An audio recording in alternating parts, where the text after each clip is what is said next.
بڑی فضیلت ہے. قرآن مجید میں اللہ نے فرمایا ثم استوى علی العرش، اللہ رب العالمین عرش کے اوپر مستوی ہے.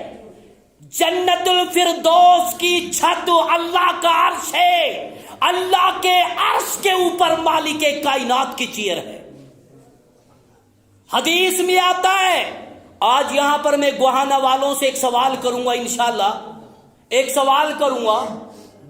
گوہانا والے تو ہے ہی نہیں، یہاں ہوں گے ایک دو ہوں گے، بہرحال جو بھی یہاں پر بیچارے آڈینس یہاں پر آئے ہیں، ایک سوال کروں گا کہ پریزنٹ میں فی الحال مالک کائنات کے عرش کو، جس سے میں سوال کروں گا پتہ تو لگے کہ مسلمان کتنے سمندر میں ہیں. مرشی حقیقت ہے کہ نہیں؟ کتنے سمندر میں ہے مسلمان، پتہ تو لگے. میں سوال یہ کرنا چاہتا ہوں کہ پرزینٹ میں فی الحال مالک ذوالجلال کے عرش کو کتنے فرشتے اٹھائے ہوئے ہیں، ان کی اسٹرینتھ کتنی ہے؟ کتنی اسٹرینتھ ہے؟ کیوں پتہ؟ اس لیے نہیں ہے کیونکہ کنجریوں کی ناول پڑھتے ہیں، ہیرو ہیروئنوں کی ناول پڑھتے ہیں، احادیث کو پڑھتے نہیں، اسلام کی کتابوں کو پڑھتے نہیں. پتہ کہاں سے چلے؟ آج مسلمانوں کی نظروں میں اسلام کے کلچر کے بارے میں، اتہاس کے بارے میں ذرا سی بھی نالج نہیں ہے. آؤ میں بتاتا ہوں. پلے گیٹ باندھ لو، پلے گیٹ باندھ لو. کبھی پھر کوئی مولانا سوال کر بیٹھے مالک کائنات کے عرش کو اونلی 4 فرشتے اٹھائے ہوئے ہیں. کتنے؟ 4 فرشتے اٹھائے ہوئے ہیں. نبی علیہ السلام فرماتے ہیں جب ساری کائنات القاریۃ والقاریہ کا لقمہ بن جائے گی تو قیامت کے دن مالک کائنات کے عرش کو 8 فرشتے اٹھائیں گے، 4 فرشتوں کی تعداد اور بڑھ جائے گی. بات چل رہی تھی کہ مالک کائنات عرش کی کرسی پر مستوی ہے، بیٹھے ہیں اللہ پاک. اب اللہ کی کرسی کیسی؟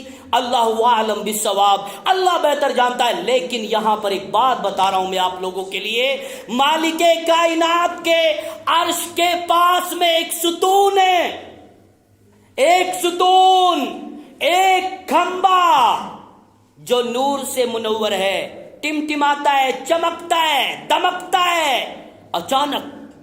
اچانک وہ ستون اس طرح سے ہلتا ہے جیسے ساون کے مہینے میں بچے پینگ پر بیٹھ کر کے جھولا جھولتے ہیں. ایسے ستون ہل رہا ہے. مالک ذوالجلال اس ستون سے کہتا ہے اسکن، ٹھہر جا، ٹھہر جا، تجھے کیا ہو گیا ہے؟ ستون کہتا ہے او میرے آقا، او میرے رب ذوالجلال، میں کیسے ٹھہروں؟ یا اللہ، جب زمین پر تیرے بندے، تیری بندیاں مجھے حرکت دے رہے ہیں، یا اللہ میں جب تک نہیں ٹھہر سکتا جب تک کہ تو زمین پر کلمہ پڑھنے والوں کو، کلمہ پڑھنے والیوں کو معاف نہ کر دے. اللہ فرماتا ہے او ستون، میں تجھے کل قیامت کے دن کے لیے گواہ بناتا ہوں. میں نے زمین پر کلمہ پڑھنے والے اپنے بندوں کو، کلمہ پڑھنے والی اپنی بندیوں کو معاف کر دیا، ان کے اوپر جنت واجب کر دی. اس سے بڑی دولت اور کیا ملے گی میرے عزیز محترم؟ میرے بھائی بات حقیقت ہے کہ نہیں ہے نا؟ جوا تو نہیں کھیلو گے نا، لوڑا تو نہیں کھیلو گے، بٹے اڑا کے پاس بیٹھ کر، بونگا کے پاس بیٹھ کر، مسجدوں کے دائیں بائیں بیٹھ کر نہیں کھیلو گے نا. اللہ کے گھر میں وعدہ کرو، پرومس پر کرو، انشاءاللہ ہم عمل کریں گے قرآن و حدیث پر اور برائیوں کو مٹائیں گے، نہ خود برائی کریں گے نہ دوسروں کو برائی کرنے دیں گے. تو کلمہ پڑھا کرو. ایک تو یہ واقعہ.